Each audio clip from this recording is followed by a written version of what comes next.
Mark 7. Then the Pharisees and some of the scribes gathered together to him, having come from Jerusalem. Now when they saw some of his disciples eating bread with defiled, that is, unwashed hands, they found fault. For the Pharisees and all the Jews don't eat unless they wash their hands and forearms, holding to the tradition of the elders.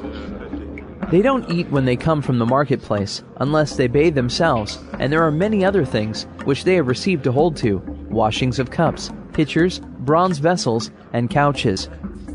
The Pharisees and the scribes asked him, "Why don't your disciples walk according to the tradition of the elders, but eat their bread with unwashed hands?" He answered them, Well did Isaiah prophesy of you hypocrites.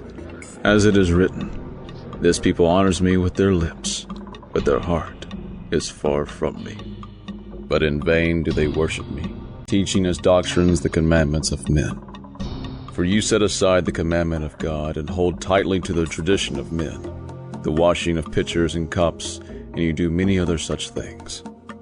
He said to them, Full well do you reject the commandment of God, that you may keep your tradition.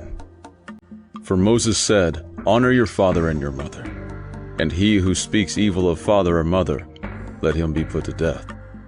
But you say, If a man tells his father or his mother, Whatever profit you might have received from me is Corban, that is to say, given to God, then you no longer allow him to do anything for his father or his mother, making void the word of God by your tradition, which you have handed down.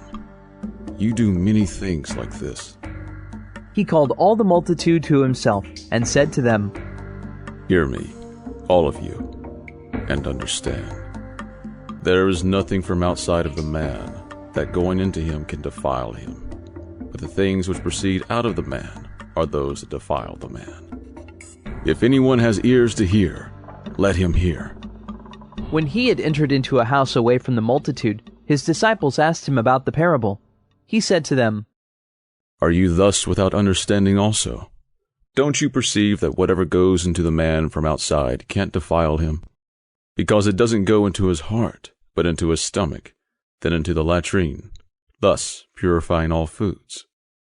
He said, That which proceeds out of the man, that defiles the man.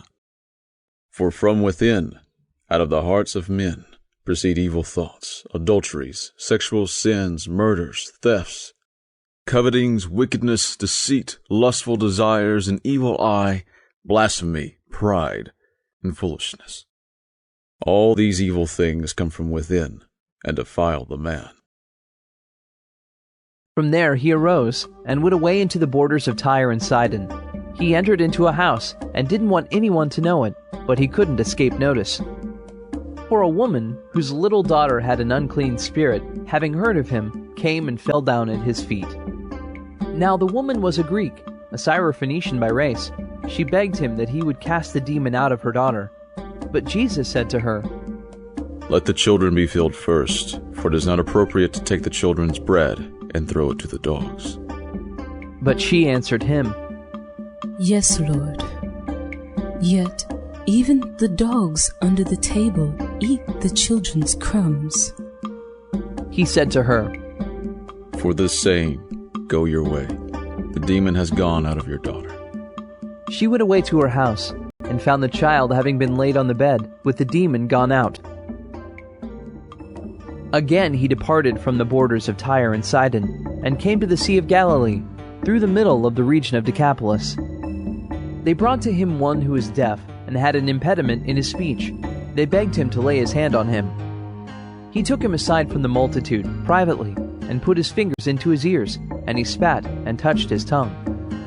Looking up to heaven, he sighed and said to him, Ephphatha, that is, be opened. Immediately his ears were opened, and the impediment of his tongue was released, and he spoke clearly. He commanded them that they should tell no one, but the more he commanded them, so much the more widely they proclaimed it. They were astonished beyond measure, saying, He has done all things well. He makes even the deaf hear, and the mute speak.